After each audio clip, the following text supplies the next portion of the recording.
Welcome back to another edition of Through the Smoke, a Miami Hurricanes football and recruiting podcast here on the 24/7 Sports Network. David Lake, joined as always by Gabby Urrutia, recording this on the Wednesday leading up to the spring game, Miami's final spring practice of the off season. So we figured it'd be a good time to open it up to the listeners, open it up to the subscribers at InsideTheU.com and kind of do a mailbag style podcast, answer questions, give our thoughts, touch on some different topics, some good questions here from the group. So excited about that. Before we dive into the podcast, Gabby, want to highlight a couple of our sponsors. Of course, Canes Connection, that is Miami's collective, and transfer portal season for the spring is right around the corner, and it's crucial for Miami to have a strong collective so they can go out and acquire the type of players it takes to win at a high level. So go over to canesconnection.com and support those guys any way you can. Also want to highlight our guy Nick Musarino of the Musarino Law Group. If you've been injured in a car accident, call 561-960-9870 or visit themusarinolowgroup.com. Yeah, Through the Smoke is now also brought to you by the G Law Firm.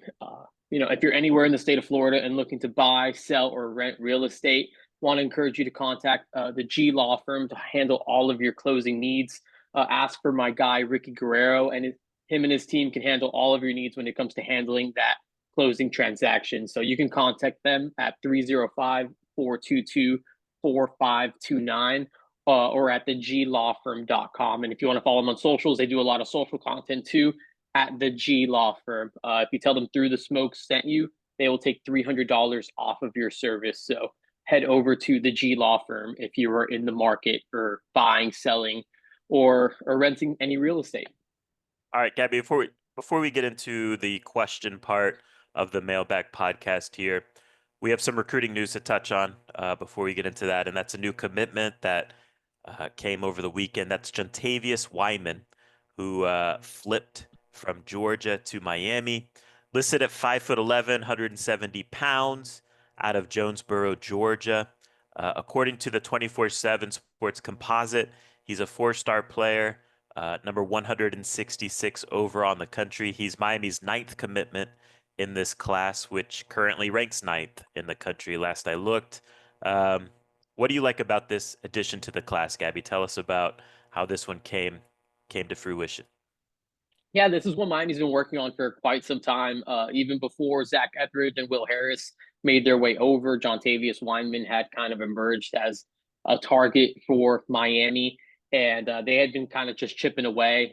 He committed to Georgia, I believe, back in the fall months, and Miami just really just made him a priority. And I think since Zach Etheridge, an Atlanta native, and Will Harris, since both those guys have been around, it's really just ramped up. They've just kind of been able to turn it up a notch on him. Really just made him a priority. I think he felt that came down this spring, got to spend some time around the program. We'll be back for the spring game. Look, I mean, I think, this is a three-phase player at the high school level in the Atlanta area, a guy who gets it done on offense, a guy who gets it done as a returner on special teams, who does it, at cornerback. Miami projects him to play cornerback. We have him listed at 5'11", 170. Miami has him around 6 foot, 170 pounds. So, again, so he's just got the, essentially just in, pretty typical range.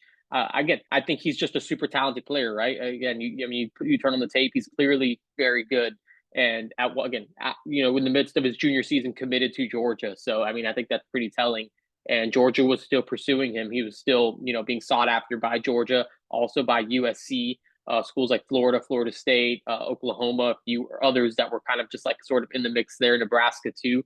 And look, I think that this is a guy, again, Miami ID early, and they found a way to kind of get him on board. I think that this is a really big win for Miami in an area that is just mass producing elite talent. The Atlanta metro area, I think, is one of the strongest hotbeds in the country right now. Just really the state of Georgia in general is doing just a really good job of producing quality college football players. So I think that this is a region that Miami wants to crack, wants to continue to break through at. And I think that this is a really good start. More guys in that area that Miami would like to acquire. But Jontavius Wyman, I think, is a really good start in Miami's area efforts, just really in that whole Atlanta area. Yeah, you mentioned it when you watch the tape, right? He's played some, this is in his high school career. He's played some quarterback, he's played some wide receiver, he's played some corner. So you're betting on the athleticism, uh, when he does get to the college level and focuses on one position solely. I think if you're, questioning an aspect of his game, it would be the the traits slash testing, just maybe the pure speed.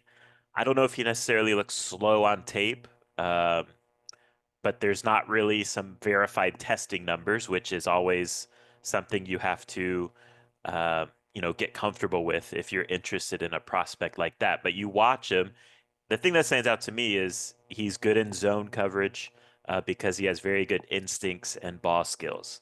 Um, it's a different position, so this might be a different comp or a difficult comp, but bear with me. To me, Gabby, it kind of reminds me of like how Miami took Amari Wallace last cycle. Like Amari Wallace is a safety, right? So that's where the comp is kind of weird. But I feel like they're similar players in that they're not going to blow you away necessarily with like their size speed combinations, Yeah. but they have good instincts and they make plays. They're just kind of good football players, and you're betting on that. Um, and look, I think you still got to stack talent at corner moving forward too, but he makes a lot of plays. He shows good instincts, and I think that's kind of what you're betting on in a guy like Jontavius Wyman. He's Miami's third cornerback committed in Right. this class. How do you feel like, that position group is shaping up now? Do you feel like Miami's done there? Do you feel like there's still more work to be done there? Because as we know, they want to keep uh, building out this corner room to get to a point where it's legitimately good. Right. Where do you feel like they are now at corner? Yeah, I think you get two true, maybe true outside corners in John Tavius Wyman and Jalen Waters, Camden Portis, another Miami's really third cornerback commit. I think he probably projects more as like a nickel. He's exploring his options as well. Of course, he's a legacy prospect, but a guy that Miami would love to plug into the nickel there. So yeah, I think that there's still plenty more that Miami would like to do at corner. And again, I think that what happened last season will always kind of be in the back of their head of just never kind of getting comfortable with what's going on in the secondary, especially at corner. So I expect Miami to continue to pursue a number of high level cornerback prospects. Yeah, just as they kind of continue through the cycle, they had one on campus this week in Samari Matthews, a guy out of the Charlotte area who, I mean, just looking at him, definitely checks all of those boxes as far as just being kind of like a prototypical type of corner. So be interesting to see if Miami can kind of reemerge in that recruitment. But yeah, I think Miami's gotten two guys on the outside that they really like in Wyman and Waters.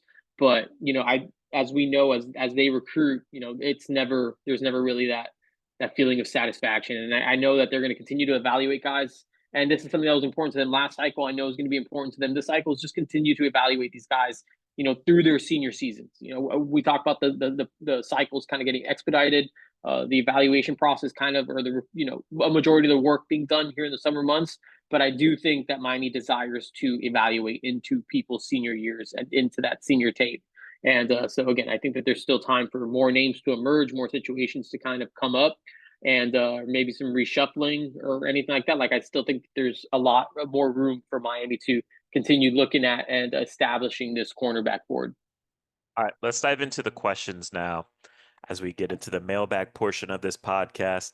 And we'll start with one from Colby Knox, who asks, he wants to know, Gabby, one guy on offense, one guy on defense that each of you are excited about most coming into 2025. I'll let you go first, offense and Yeah. defense. Who you want to go Yeah. with? For me on offense, I'm going to go with JoJo Trader.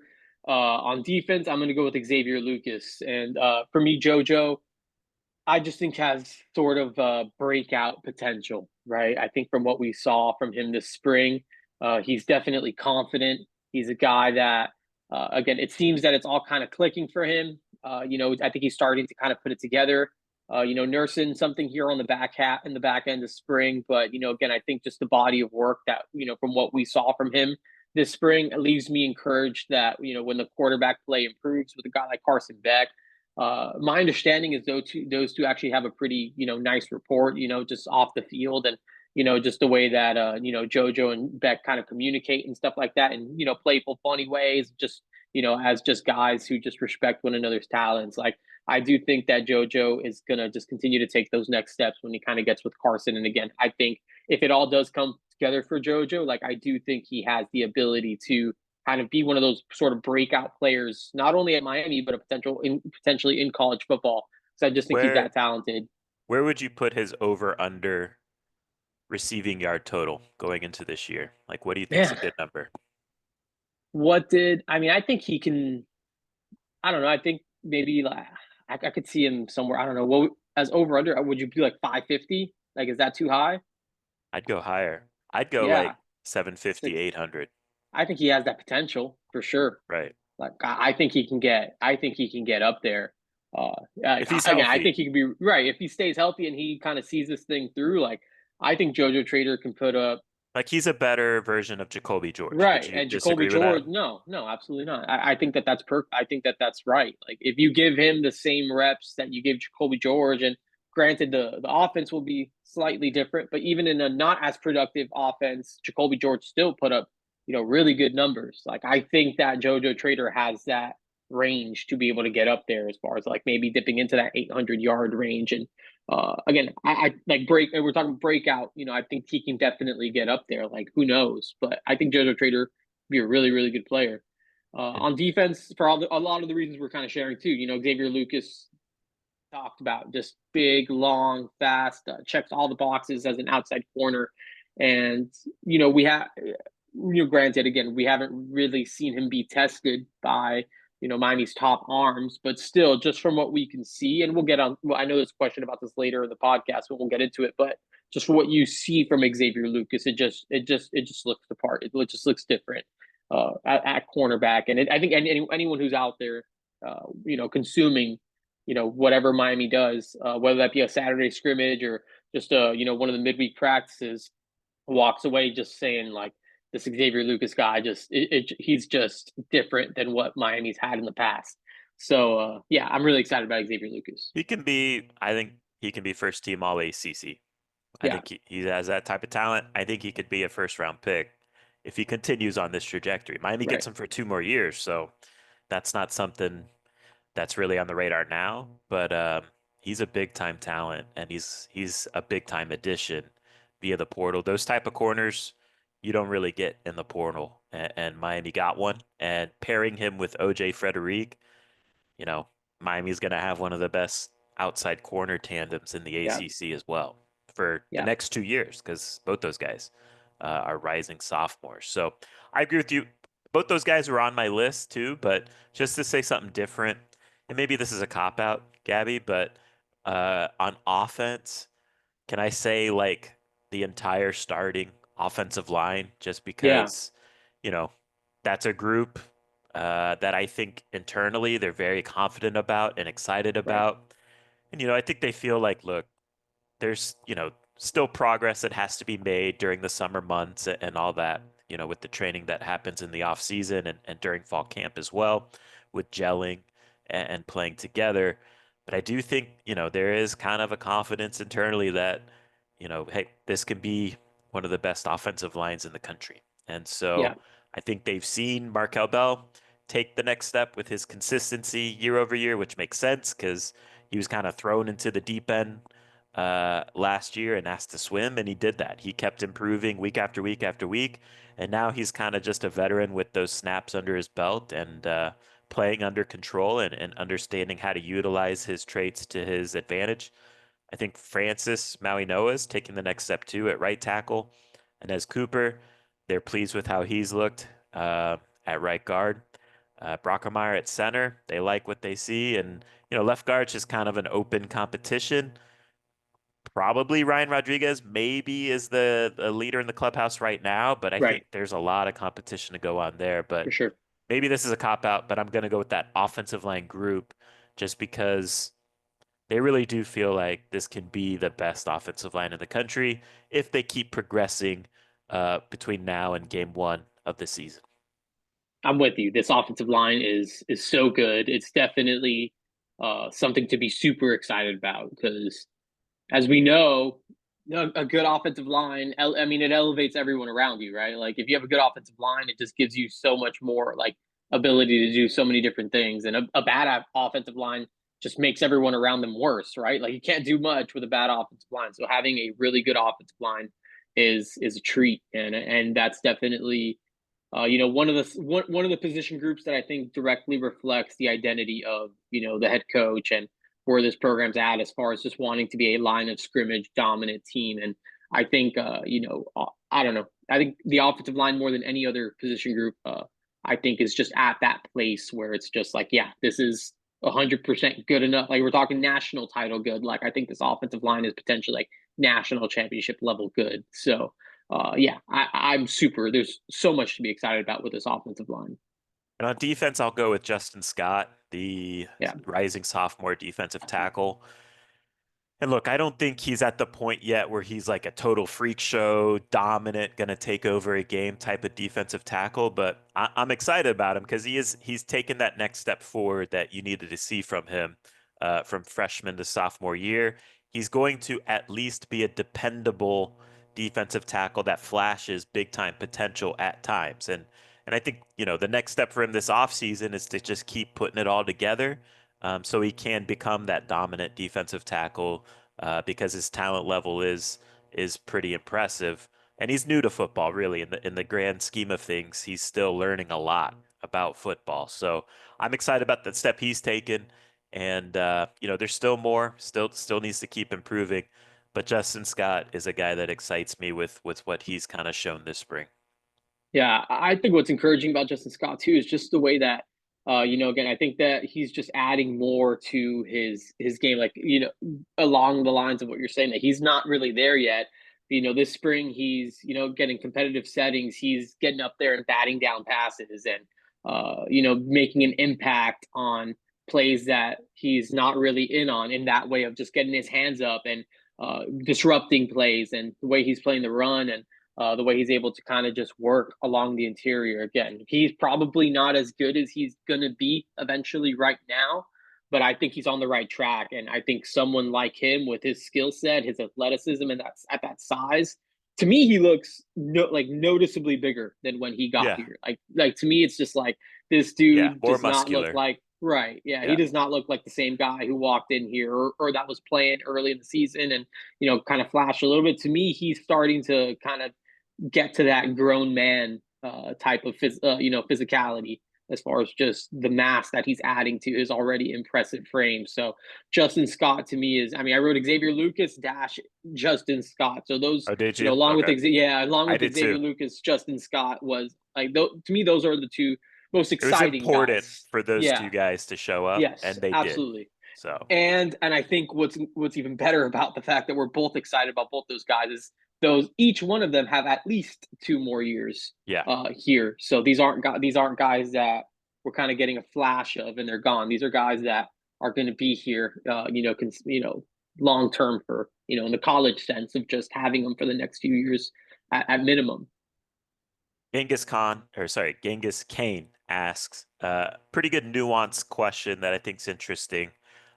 He asks, how do you personally assess the difficulty of grading the secondary given the quarterback situation this spring and the state of the receiver room at present? So I think just the context of this question, right, Gabby, it's obvious on the podcast here, you and I are pounding the table that the secondary is improved, the cornerbacks look good.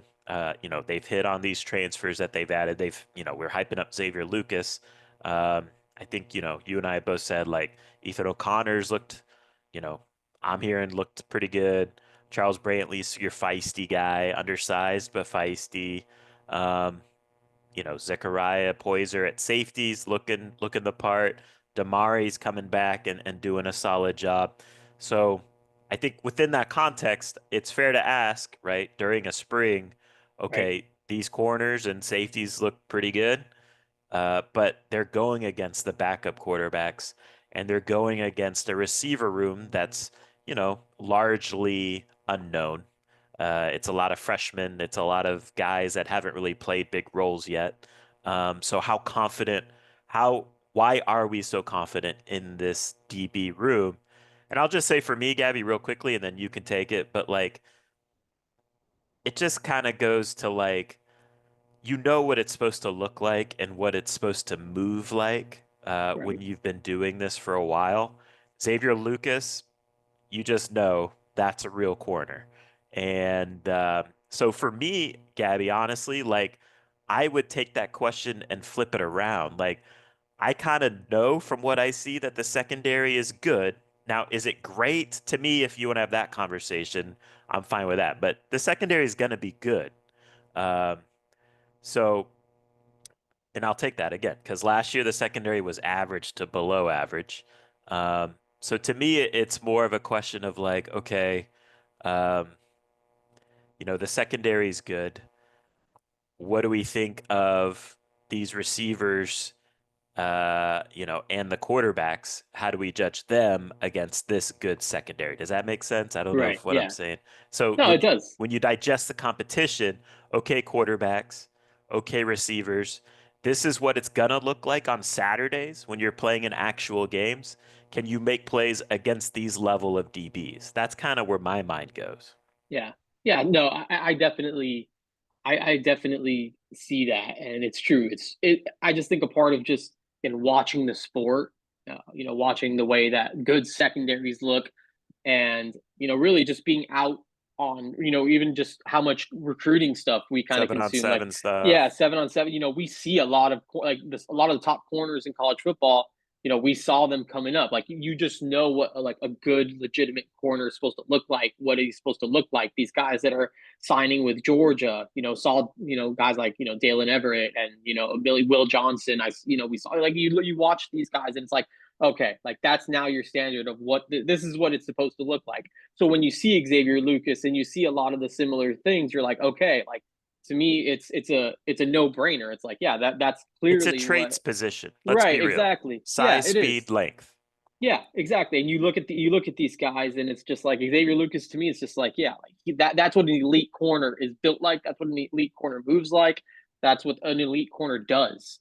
Um, and then again, you just kind of go. We saw what OJ Frederick has done, so we know that he's a solid, steady corner who's going to be a good player, especially in the ACC. And again, the guys like Ethan O'Connor, just what we can see in the body of work, like we know that this is going to be better. Zechariah Poyser, the way he's moving around, it's different than guys that we've seen in the past, and the way that he kind of moves around and does things. Like, I think there's just a way to kind of evaluate that opposite of just like, oh, okay, well, what about the quarterbacks or whatever? Like, I think you look at the cornerback room, the secondary in general, you see the traits and you see the They are tools that all these punishing. guys has. They're punishing the quarterbacks too for their Yeah, mistakes. Like, absolutely. Oh yeah, yeah, absolutely. Like they're playmakers. Like, these guys are yeah, playmakers. A lot of them, and we I mean, we've seen it, we've heard it. That the takeaways are there. Guys making impacts. In the running game. Wrote about it this morning when talking about a couple guys who I think could exceed expectations. Mentioned Ethan O'Connor. Like, he's a guy that in Saturday scrimmage blows up a screenplay very early on in things. Just again, making impact plays, not only in the passing game, but just being able to kind of just, stop and impact a short yardage play and be physical. Like, I think a lot of these guys have different traits and different tools, and some guys are further along than others. But I think just in general, it's easy to look at this secondary and be like, and I think it's separate too. It's also not getting caught in the, oh, it was so bad last year that this just looks better. I just think that this is just legitimately good. Like, I think it you, starts with Xavier Lucas. Like yeah, when you have your CB1, it's easy to just fill in the rest. Does that make yeah, sense? And for like sure. like OJ Frederick's not out there this spring. He's recovering from some off-season deal, right? But when he's in there, the secondary is going to look even better, right? And Right. I would say the same about Zechariah Poyser is like, okay, he's, your safety one, and that's a big deal when you have that clear-cut safety one. Now they need a guy to play with him. They do, to me, they need to go find Yeah. whether that's on the roster or in the portal, whatever.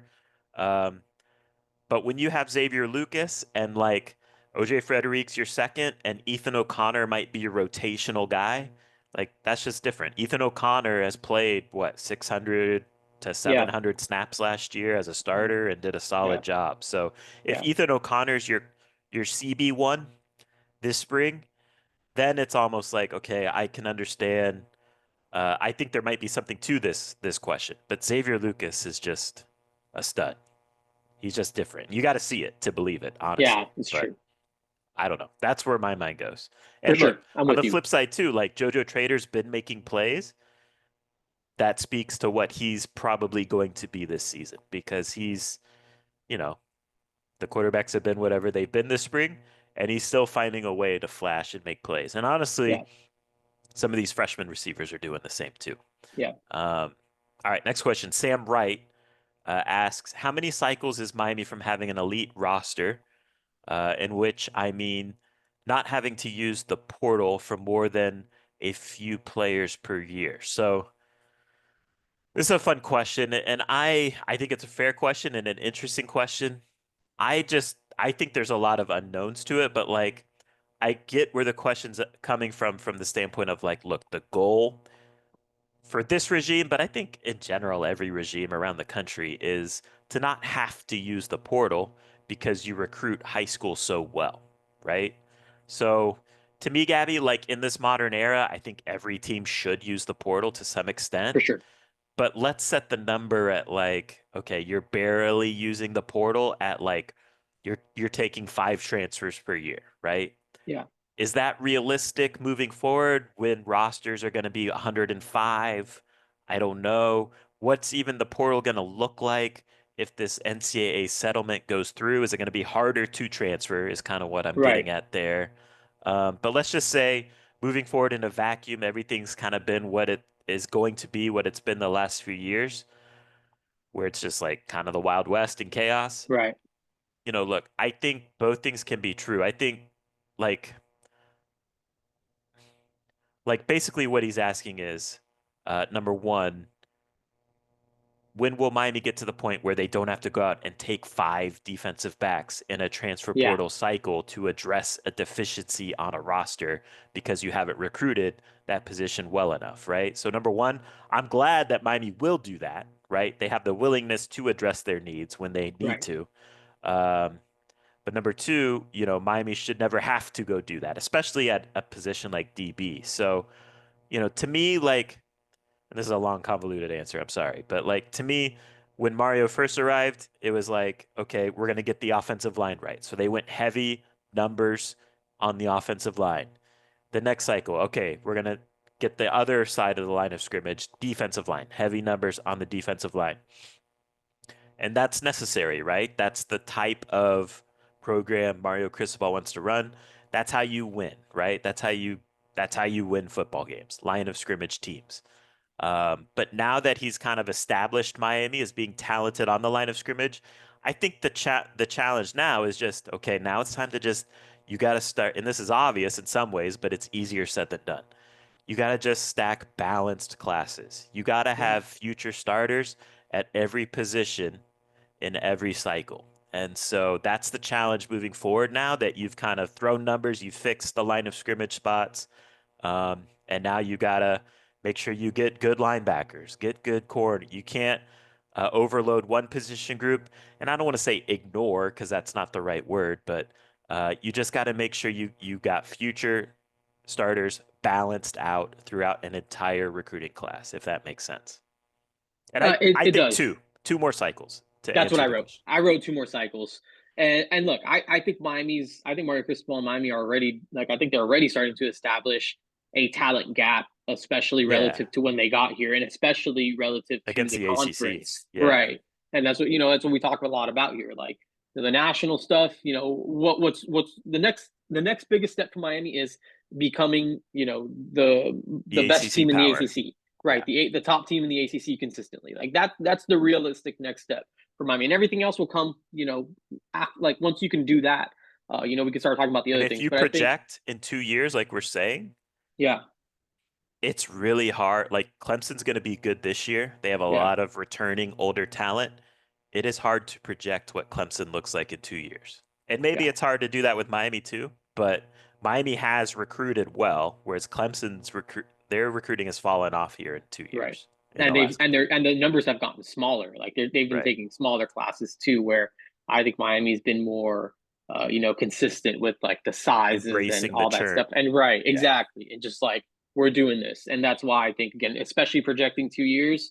And look, truthfully, this first cycle, I think maybe even, look like there was a lot of learning that needed to happen here from a personnel standpoint, from, Yeah. just kind of figuring everything out where the roster was. Like I think that this program is so well equipped to recruit at a pace that's like, I think realistically better than what they did when they first got here. Like I think that there is a lot more kind of It's input, and again, close a to lot's rolling changing. downhill. It is Right, very exactly. close. They Yeah, need to win this year, and if they do, definitely. it's Yeah, like I think that if I'm projecting Miami 2 cycles from now, I mean, again, I think that this is a team that, like, again, to get to that point, and so much is going to change. I think that that's such an important just piece of context that we don't know how much things are going to change. We don't know exactly what right. this landscape is going to look like and how much it's going to change the sport. But uh, the way that we know it now, in this kind of context, like Miami is in I think, a really, really good position. That in 2 years from now, I think that there should be a pretty significant talent gap, especially just within the conference with Miami and then basically like everyone else. Like I think there's going to be a pretty wide gap on paper. Of course, you got to play the games, and we've seen that. But I think 2 cycles from now, we'll be closer to whatever like what that question is trying to pose. Like where will we be kind of loaded enough where it's not necessary that you need to go take 9 guys or whatever they did in the Right. winter window It's the and then excess. project into right Yeah. the excess of it. And look, again, I think the You portal's should there for a always reason. take a quarterback to, or be willing to take a quarterback, in my opinion. Like portal quarterback, always be open to that, Yeah, and always be open to game changers. Like I don't know if you'd qualify Damian Martinez as a game changer, but I'll put him in I that would. group of like, hey, Yeah, starting running back, game yeah, changer, right? So those type yeah. of guys moving forward in 2 years is where you hope Miami's at. Yeah, and look, schools all over the country, use like Yeah, all the top programs too. Ohio State got Caleb Downs. You're talking about right. game changers. Caleb But they're Downs, taking like 5 a year, right? right? They're like in that Exactly, 5 to 7 no a doubt. year, you know? Yeah, look, they'll take a quarterback if they feel like it's. And look, no one recruits quarterbacks better than Ohio State, and like they'll take a quarterback if they feel like they need Right. it. Davison, and I mean Ignobison, the one like their top cornerback, a Corner. guy they took out of the portal, from Ole Miss. Like you still got to be willing to do it. It's like, man, you don't like. I feel like it's kind of like free agency. Like you can draft really well, but you always got to Yeah. plug pieces in free agency. You don't want you don't want to do it in a You don't grand want to be sense, reliant right? like FSU, right? Like FSU was super reliant on the portal and they weren't all in with high school recruiting and it worked until it didn't, right? So now they're stuck in a hard place. You always got to recruit high school first and most, but the portal's there to supplement. So That's right. 2 more cycles, it'll That's where I'm at. hopefully be there. Uh, OB Old School asks, I would just like your I would just like you both to make clear what you have seen from Luke this spring, Luke Nickel, uh, the quarterback. The reason for your comments on the QB situation a couple weeks back and the progress seen this past week. Please and thank you. And then he also wants to know about wide receiver recruiting. So, uh, yeah, I mean, look, for context, if you didn't listen to the podcast, we were talking about how the quarterbacks participating in spring, they were struggling at the start of spring, first half of spring, and I made it I recognize it's inflammatory, but I threw out and again, you could call it a hot take. I wouldn't push back on it. That none of these quarterbacks participating in spring right now will be starters at Miami or a starter at Miami. Um, and so, look, when I said it, I knew, I knew it would be controversial because of, the Luke Nickel aspect of saying something like that. So and I didn't do a good job of kind of explaining where I was coming from with that. You know, it's more, it's beyond just the talent of Luke Nickel. To me, it's more about, uh, the portal being an avenue to go get starting quarterbacks. And I think, the last 2 quarterbacks Miami's featuring as starters are portal quarterbacks. And Miami's been a program that's gone out the last 2 cycles and added the best available portal quarterback. I don't see why you would go away from that unless you have a total stud that's obvious from a physical trait standpoint, like a DJ Lagway type of talent that you've recruited from high school, right? Personally, this is my opinion. I'd rather go with the proven commodity than, cross my fingers, hope that a guy that I kind of liked in high school, but not quite sure yet in terms of like physical traits or if he can get the job done. I'm gonna always go with the proven commodity if I'm a head coach of a program like Miami. So that's more so the reason why I made that statement is because of the portal aspect of things. But I will admit, like, and look, I think if you listen to this podcast, you know how I kind of see things and how I view players. I'm definitely big on physical traits, and I'm definitely big on physical traits at quarterback. I think in today's day, in today's game, you got to have that mobility element in your game. I don't know if Luke, for me, meets that threshold of what's good enough in terms of mobility. And so that kind of does worry me. In addition to just, I don't know, other aspects, arm talent, all that stuff. It's fine, but I don't know if it's like good enough. Um, and that's just me being honest. And look, he's young, he can improve, all that type of stuff. And honestly, like I'll admit too, maybe this is a blind spot for me because in general, I don't really like pure air raid type of quarterbacks, guys that just, maybe aren't the most athletic or have the most impressive physical traits, but in theory, will just feed the ball out, get it quick, accurately on time. And look, this was probably obvious if you listen to the podcast going back to last year when the Emery versus Jakari debate, was rising in terms of who should Miami invest their time into to be a backup, right? I'm always going to fall on the Jakari side of things because I like investing in guys with upside and potential. Um, Now, at the end of the day, I don't think either one of those guys are good enough at Miami. So, but to me, I'm always kind of going to lean on the upside potential type of players in general, but especially at quarterback, because I think today you just have to be a pretty good athlete to play the position at a place like Miami. Yeah, Is that again, fair, Gabby? Would you yeah, ask me no, any questions or? no, I mean, I think I understand where you're coming from. Like, I get it. Like, I think again, you look around, the guys that are getting drafted high, the guys that are kind of again, and that's who you want, the guys who are making plays, especially, I think, even like the Will Howards, like he has mobility, like guys that aren't maybe like the top NFL prospects, Even like still Carson have Beck has right. some, he has that threshold, that minimum mobility that you would want.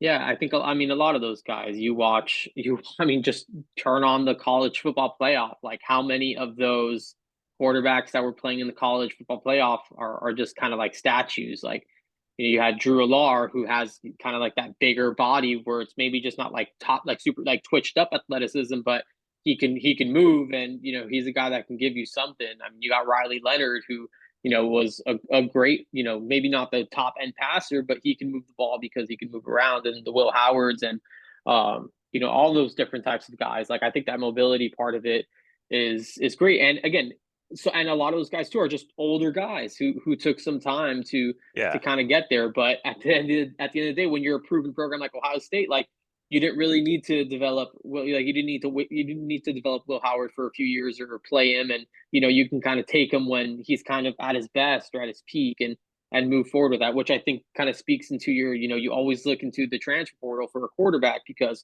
there's a guy that maybe didn't produce at Miami, but he produced somewhere else, and now maybe he can help you.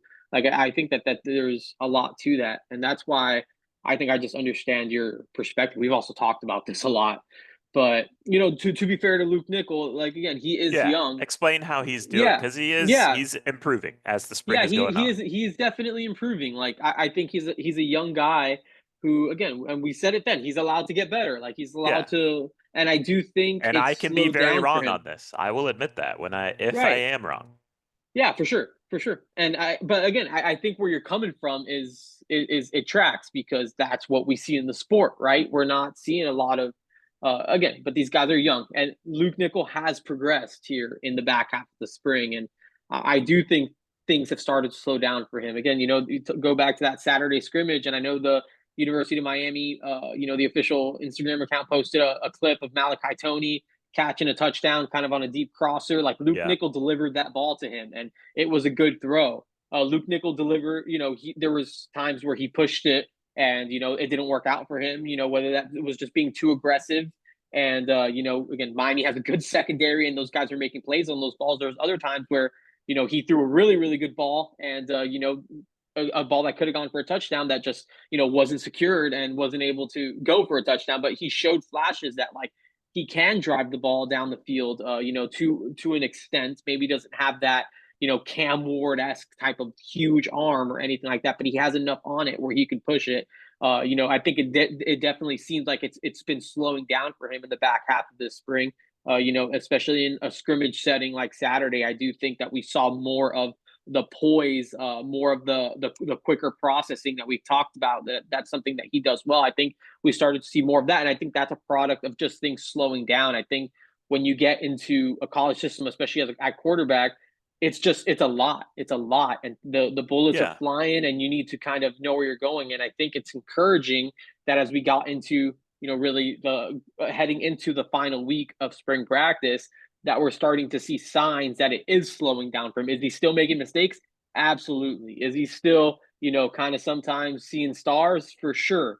But I think you're also starting to see those moments where it's just like, okay, hey, like, this is Yeah. kind of the guy that we thought that we were getting, or he's starting to show that he has a lot of the stuff that we kind of saw from him at the high school level. And again, I do think it takes My time. issue isn't like what he's doing right now Right, necessarily. for It's sure. just And like there's no reason to projecting. judge him. It's Yeah, there's projecting what he for sure. is, And that's why I get where you're coming from. Like I know it's not like no one's expecting Luke Nickel to line up under center and Yeah. take snaps for Snort. Like it's as we judge, as we Let evaluate me Luke ask you Nickel, this. it's yeah, go ahead. How would you compare him and Emery at the same-ish stage? Like the sense I have, and tell me if this is fair or just wrong. I think Emery came in, maybe a little higher floor, maybe kind of understood where to go with the ball in this offense and was able to deliver it. But, there's obvious like physical limitations in terms of like arm talent and Yeah, mobility. Whereas I think the sense I have is Luke is kind of more your like gunslinger who's not afraid to take shots right. and he will, you know, produce some big plays. He'll also Yeah, produce a lot of turnovers as he's trying to figure it out. Like I yeah, understand that. Uh, but the sense I have is like Emery was kind of more safe and uh, took care of the football a little bit better as a incoming freshman. And Luke's just kind of your gunslinger who's figuring yeah. it out, but he's aggressive for better or worse. 100%. I think that's a great way to put it. And I still think that's a lot of kind of like what Emery is kind of even now, like, Yeah. today.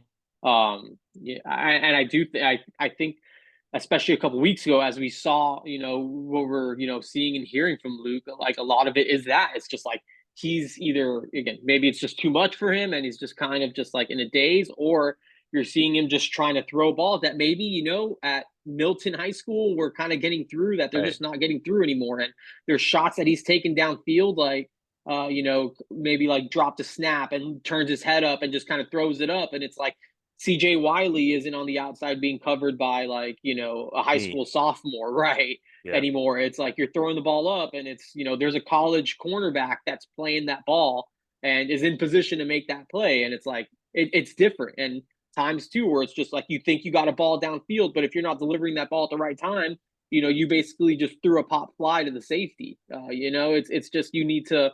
I think it's just things like that. But I absolutely like Luke Nickel definitely has more of like that gunslinger, like I'm just gonna rip this thing type of mentality. And again, I think that's why here in the back end, as it slowed down for him, he has produced some of those big plays. Like you see that stuff where it's just like, all right, let's go. But then there's also those moments that are just like, you're getting your offense in trouble. But Yeah. I'm Which okay he's with learning. Yeah. right. Yeah. I'm Yeah. okay with him taking those lumps. Like I'm I not don't trying either. to. Yeah. I don't Yeah, have an for issue with sure. that. And I like that. That's where his mentality is, and I think that's also a lot of the long term excitement about Luke is that he is willing to take those. I think once it, as it continues to slow down for him, and he kind of just refines and learns the game a little bit more. I prefer a quarterback that's willing to take those types of shots. I But do now too. it's just, again, I think it's just about the little things and the details where he needs to just improve. And that, again, that just takes time for a young guy. We'll see what it looks like. Like, really, I think Luke Nichols a hot, kind of like a hot button topic because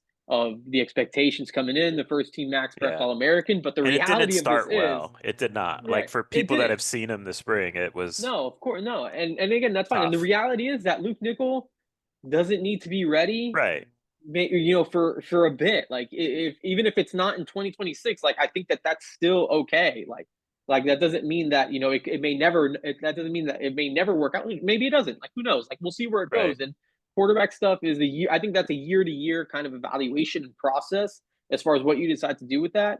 But again, I think that there are times where it's just like you see the good stuff, you see the bad, but at quarterback, it takes time for a lot. Like, basically, I mean, everyone, even the really, really good guys that you see coming in with all this stuff, that you hear all the great things about. Like, it takes time for those guys. It takes time for those guys too. So, yeah, I mean, long Luke Nickel conversation, but that's, I think, where everything's at, and just to provide some clarity on that situation. Next question from Paul Erickson. We can answer this one quickly. How many surefire starters do we pull from the portal, setting the over under at 2.5? So I took this question, maybe I'm wrong. I took this question as just from the spring window, if we're Yeah, projecting the spring I think window. that's what he means. Okay. I'm gonna say over, just Same. because I think the potential is there to get starters at receiver. I say two at receiver, Right. linebacker, safety. So that's four. You take one of those away, you're still at three, which is the over. I'll Yeah. say I'll say over.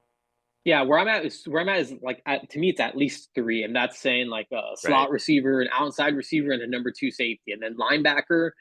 The winter window was kind of bare with linebacker, Yeah. so who knows what the spring window is going to kind of bring. I think that's kind of where I'm at. We'll see, but I think at the very least, if you can get a slot, an outside guy, and a number two safety, I would personally take the over, if we're going two and Yeah. a half.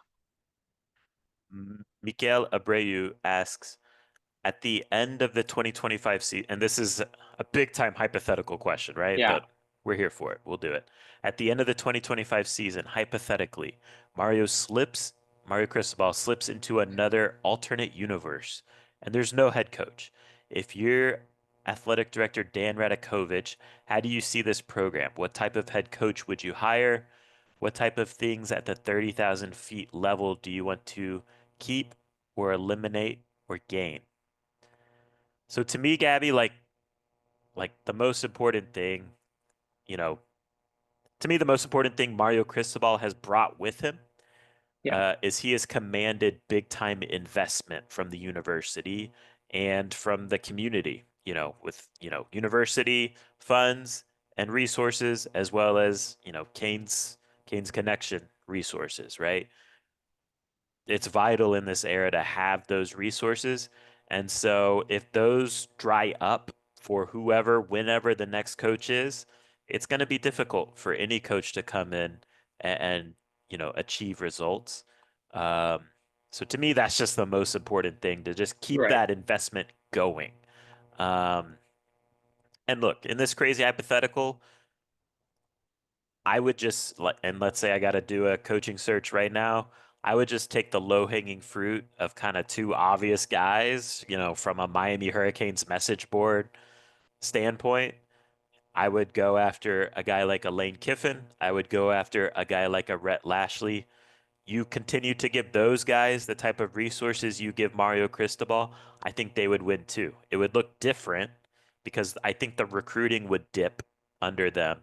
And I think in general, I do think maybe the day-to-day running of a program would dip as well. Uh, but, I think they could get the job done as well, looking different, being all in on offense, running an exciting offense, et cetera, et cetera. Yeah. Yeah. Again, I think another part of it too is just the recruiting intensity. Like, I think that that's just, if I was keeping something and I was just like, hey, this worked here. This is what we got to keep going. Like, to me, like, apart from the investment and all that stuff, it's just that we're gonna just recruit like madmen. Yeah. A couple, I Which got he's one. one of one, honestly. Like Right, yeah. it's gonna be hard to find that. Right. And that's why, again, and this is purely hypothetical, so I can just say whatever I want, right? Like, it doesn't have to Yeah. be really logical. Like, that's where a guy And like, let me be maybe you, clear, I'd rather have Mario. Personally, I'd rather have Mario than Lane or Rhett. right, right. But I He's the would, type of coach I want. I for want a sure. day-to-day guy that runs a good program, recruits hard, gives you talent. Yeah, I do love the way that Mario Cristobal runs his program. Like, this is not at all in any way saying like I would rather have this guy over this guy. Like, I think Yeah. Mario's the perfect guy for Miami as far as just being all in and invested and all about everything that's going on here. Again, I think he runs a good program. I think he approaches the talent acquisition process the right way. I think he's kind of willing to do what it takes, and I don't think that there's a ton of guys out there that are able to kind of walk the walk. Like, I think everyone says they're a recruiter and recruiting is the lifeblood and all that stuff, but there are very few that do, kind Yeah. of put It's their not money fun. where their mouth is. Right? It's not a fun life for anyone. But I think that's just what's necessary. Again, in this purely hypothetical situation, someone who I just think is starting to kind of get it in that way is like a Dan Lanning, right? Like, I think just Oh someone who yeah. understands you got to recruit. And again, this is super hypothetical, so I can just saying whatever. But like, Dan Lanning to me is just one of those guys that's just like I think you're kind of starting to see that he's cut from that cloth, and whether it's just the Nike stuff of just being able to have the resources to do it, but I love how Dan Lanning in any given portal cycle is just like I'm going to find the best that I can take. Like, I think good Yeah. thing back to last year, David. I told you about this in the winter window. They take Jamari Chadwell from Houston, who's like one of the top defensive tackles in the transfer portal. Spring window comes around, Derek Harmon becomes available. And it's like, we're taking Derek Harmon too. And here they are with two of the biggest defensive tackles in college football. Both those guys will probably get drafted later this month. And it's just like, just willing to do whatever it takes to kind of just keep his roster at a premium. And no matter what the situation, no matter what you got, just again, just unwavering in his willingness and desire to just elevate the talent on the roster. So love that about Dan Lanning. I think my hot take one, just dipping into kind of that same pool of just like, let's roll the dice on someone who I think just probably gets it. Maybe like a Glenn Schumann type of just a guy who kind of understands the talent acquisition Yeah. process, throw him the He's come up through resources. that Yeah, come up pipeline to the and same, yeah. right, right. Like, Dan Lanning, it obviously worked out for him. Glenn Schumann, I think, is another guy who just kind of maybe I don't know what he's waiting on or what's the situation, what's the right situation that would get him out of there. But again, someone who has been in the Nick Saban has comes from the Nick Saban tree, has spent plenty of time on the Kirby Smart tree, worked even with Dan Lanning. Like, again, I think a guy who whenever he does take that leap to being a head coach, I think will be fully equipped to succeed at whichever stop that is. And so again, in this super hypothetical situation, like I would be super afraid of banking on a guy like that if you're willing to back him with the same level of resources that you are willing to give to or that's currently just in place for Miami at the moment. Evan0607 asks, do you guys think the revenue shares will completely level the playing field across the board, or will it just act as a boost to all teams with collectives still operating and handling NIL? So, um, look, this is a complicated issue, Right. and, you know, I think in general, the large sentiment is that this is going to get passed and go through. Um, I think there was, some sort of hearing about it earlier this week, and I think it's not across the finish line yet, but it's trending that way. And I think they're going to revisit things maybe next Monday, if I remember correctly. So I think things are trending in that way. Again, this revenue share is, if we're just trying to quickly explain what this is, schools can pay, there's essentially going to be a salary cap. You get, let's just say hypothetically, $20 million. You can divide it up however you want within your athletic department. And then on top of that would be collectives. But there is a thinking, Gabby, that, and again, I don't know how they enforce it, but there's Right. supposedly going to be enforcement on, making NIL true NIL in Hmm. terms of market value. Right. How do they assess that? I don't know. Um, so that's another, I don't even know how to have that conversation in terms of like Right. if someone's willing to pay Carson Beck X amount of money. Who is the NCAA to say, no, he's actually worth this amount of money? So that's complicated. Look, I'll just say this and then we'll move on. Honestly, like for Miami, and again, I think this thing's getting passed. I think it's going through. But honestly, the best thing for Miami is that for this thing to fall apart and not pass because Miami has a very strong collective. That's an advantage for Miami. Revenue sharing allows basically all the Power Four schools to be in the game somewhat with that 15 to 20 million dollar number kind of raises the floor of everyone and you know the variance between collectives is much wider compared to the variance between what the revenue share from each school would be. So can really good players stack a lot of money? Yes, it's good for the players, but in terms of like what's best for Miami's football program and winning talent acquisition battles, it's best, quite frankly. And again, this would be the case of like schools that are strong collective schools, like Ohio State. Like these schools don't really want this stuff to happen. Now they want more regulation and more rules within that. Um, but in terms of just like rev share, I think Miami would prefer not to have rev share and still be with this model of the collective while somehow, and I don't think this is possible, while somehow adding regulations, guidelines, et cetera, et cetera. But again, I think this thing's passing. It's a matter of when. Maybe the best case scenario for Miami is it doesn't pass this year, it passes next year, and you can still stack talent like they have been. But we kind of saw it this cycle, Gabby, where Miami signed the 14th class in the country.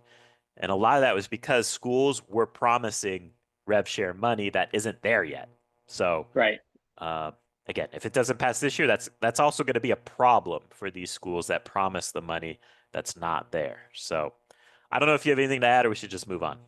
Yeah, just quickly, I just want to mention how it is interesting, and I'm not going to pretend like I know everything about this, but the version that I heard of it is that the collectives basically become like sort of like marketing agencies. That, and again, there's like a third party, maybe Yeah. not even directly the NCAA, just a third party in general that is going to determine what the market value is of a certain player. So, but again, how do you enforce Which that? And I sounds think dicey to me. right, it's Like, that's my thing. It's like, okay, so how do you enforce that? So I think, and really, I think just the consensus, to be frank, is that it kind of goes back to, kind of some organic recruiting stuff. Like the playing field is going to be level. Like I think a lot of the organic recruiting stuff, I think, comes into play, and shut some maybe some of the. And I'm not blaming or pointing fingers anywhere, but just some of the shadiness that kind of also comes with some of the organic recruiting stuff too, where it's just like some of yeah, these, like under the table stuff is those what you're lines. You're saying. right, Yeah. those lines are gray now. Like I think the market value stuff and what you determine, like exactly if XYZ firm decides that Carson Beck is worth X amount of dollars, like who is some third party agency to just say that he's not worth that, and who's gonna, I mean, if the people are making money anyways, like who's gonna know the difference, of just whatever. Again, I think it can just, I think a lot of those just organic, like I think at the end of the day, these kids are gonna get paid what they're gonna get paid.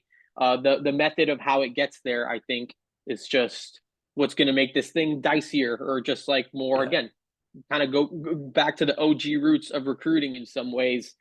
Because again, I think that there's just too much money involved in this. I think there's too much invested in a lot of this stuff, and I don't think that schools are just going to be like, "Oh, sorry, handcuffed." Just, I don't know. That's just the way I interpret things because of how weird that market value is, and how you determine that, and who's determining that, and why, and how quickly can you make that That's determination? going to Because if be you're challenged. you're If in the that port, goes let's through, say it'll be a challenged. 10-day transfer window, and you want to get X player for X amount of dollars, and you sign him, like how long is the turnaround going to be? Like, oh no, we've actually determined that you can't offer this kid this amount of money from this place because, well, to me it's just like you can't do that. Like So I think that it's going to come with its own, if that's the path that this thing's going on, I think that's going to come with its own set of issues that it's going to cause its own new set of problems. And look, I don't think Yeah. there's a perfect answer to this, but I don't think that this rev share is going to just be the end of the line and everyone's just going to move on. Like I think that there's going to be a lot more maybe different issues that stem from this rev share stuff that's going to again continue to make things muddy. At the end of the day, I think what's encouraging about Miami is that they're in a very good financial space Yeah. from a collective Yeah. standpoint, and with the rev share money, they will have money in that way too. So, again, maybe for all the And reasons that you said, David, but still, there's going to be money. There's money to go around, and that's a good thing. and they're going to be fine from a recruiting effort standpoint Right. because Mario Cristobal is going to work that hard always. Right. All right, next two questions. Let's just run through it quick. Third Kane asks, you're an NFL GM and you have to spend a second or third round pick on one of these guys right now. Who you going with? And he lists Elijah Lofton, the tight end, JoJo Trader, the wide receiver, Jordan Lyle, the running back. So it's all second year players who Yeah. haven't really done much yet, but they are talented guys and probably going to be big contributors this year. This is an interesting one. Super. Um, Anyways, I don't want to spend too much time on it. Who'd you go with? Yeah. I'd go JoJo Trader. Okay. I, in terms of like talent and upside, yes, I see it. To me, there's risk, and Yeah. I went with the least risky guy in my opinion. Yeah. It's Now, probably Lyle.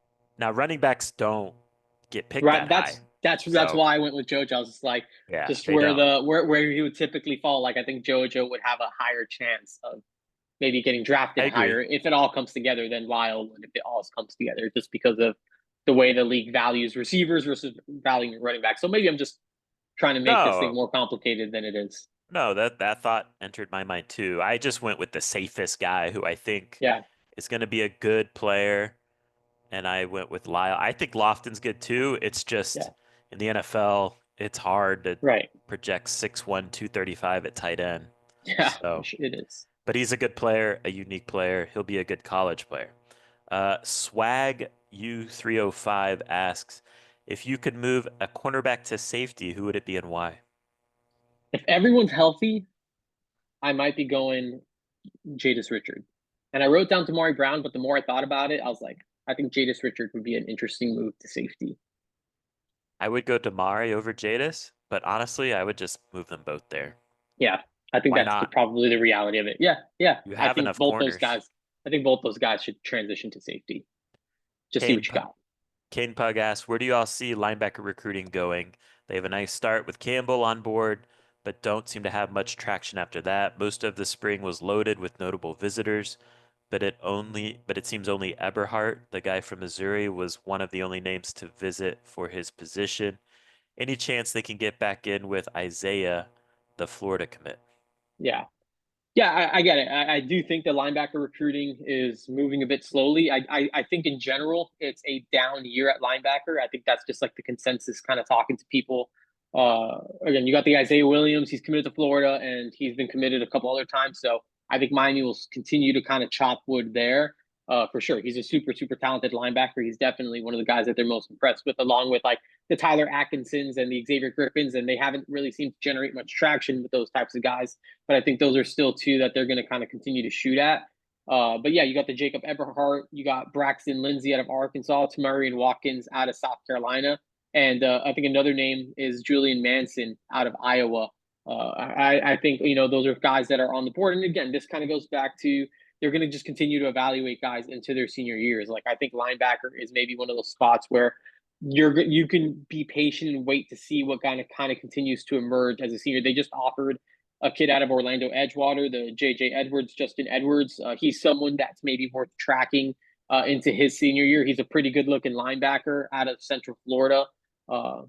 Just that they had on campus and were able to kind of evaluate. So, I just think I would stay patient with the linebacker recruiting, just because in general, I think this is a position that Miami's going to just continue to need to evaluate, maybe get guys in camp, work them out, and see what they got. And again, especially into their senior years, where we'll probably see some guys continue to level up, take some next steps. But I think the kind of the pool that I mentioned alongside Jordan Campbell, who they have committed, who they like very much, and I do think they will ultimately hold on to him. there's definitely a few guys that are on the board and they have some traction with or just some level of mutual interest with, but got to just continue to wait and see how this process plays out. This is probably an obvious thing, but one thing I've heard is like Corey Hetherman just wants more length in the room. So Yeah. it's needed. They need more length. Kellen Wiley is a nice start, and got to keep stacking. Crystal Ballin 305 asks another recruiting question. What position group has been the most impressive from a spring recruiting standpoint, i.e., what position group has visited the campus most, had the biggest names, and maybe been the most impressive this spring? Yeah, for me, there's four that came to mind: defensive line, tight end, running back, and offensive line. But I think the group that's maybe most impressive has been the offensive line. Just two of the three top tackles with Jackson Cantwell and Kenai Pepe. You got guys like Brett Colleget, who I think we're both really, really high on. Tommy Tofi, who's another top 100 offensive lineman. And then just the rest of the group that they've continued to kind of just bring in and evaluate. Like I really like the group of offensive linemen that are kind of in the mix right now and where that can go. Joel Irvin, of course, who they kind of got on board and committed. Ben Cogden, who they got on board and committed. They just during the spring, and so I really like what Miami's done from a recruiting standpoint of visiting along the offensive line. But I think all those other positions deserve some credit too. Like tight ends has been a Yeah, it's constant been stacked. of just getting top tight ends on board. Whether it be Ian Premer or Hezi Kent, the Israel Briggs, Luke Sorensen, the Mason Bonner, et cetera. They're going to get Mark Bowman, who's the number one tight end in the country. They're going to get him in, here on the back end of spring football, maybe after the spring game.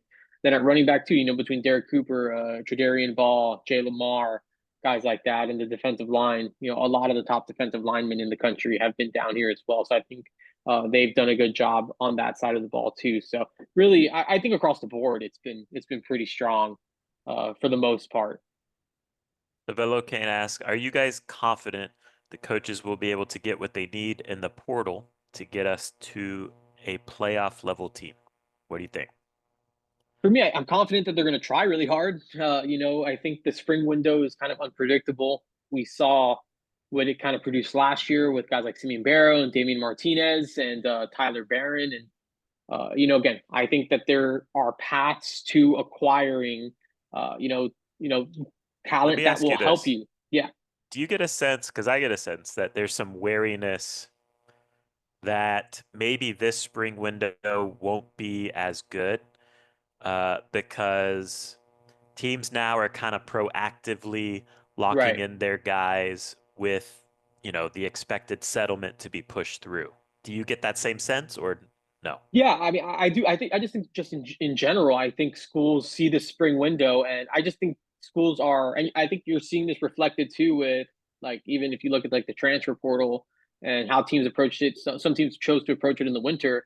Like I think teams are just being so proactive about retention, knowing that this is Right, coming, and knowing like we thought you're in a bind if you lose a top guy in the spring window, and maybe this is I think maybe what we'll see is maybe some G5 guys like trying to make that late right, push, but like maybe some like that star power.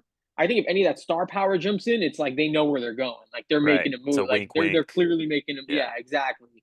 Like you're gonna see a lot of the if you see like top dudes and be like the do not contact tags. I think we're gonna see that. Like to see a guy just jump in and be like, hey, I'm gonna see what's going on here. Like I don't know. Maybe we'll see some. I'm sure there'll be some surprises and I'm sure some good players will be in it. But I do think schools in general are getting to this point now and are just like let's go through all this stuff, almost treat it like a postseason review or meetings or whatever. Like Yeah. here, where are we at? This week, I think. Yeah, Like the just portal what? Yeah, opens next week. I think right. this week they're locking guys down. Yeah, exactly. I think a lot of schools are taking that very proactive approach, like not wanting to be surprised or caught off guard by all this stuff. So I do think that this spring window is going. I think it's going to be different because of how intentional I think programs are being to make sure they're not.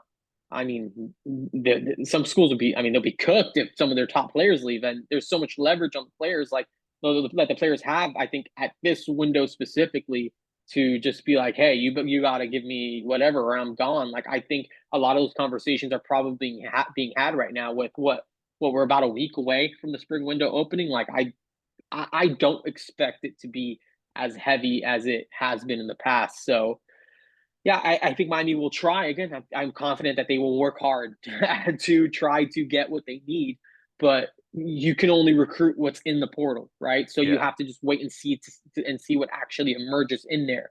Because until that happens, we've kind of been there's been times where we're sitting our hand like, oh, maybe this situation or maybe that or that this or that. But again, until they're in there, like it's like none of this matters. So you just got to see what presents itself in the pool of talent that becomes available.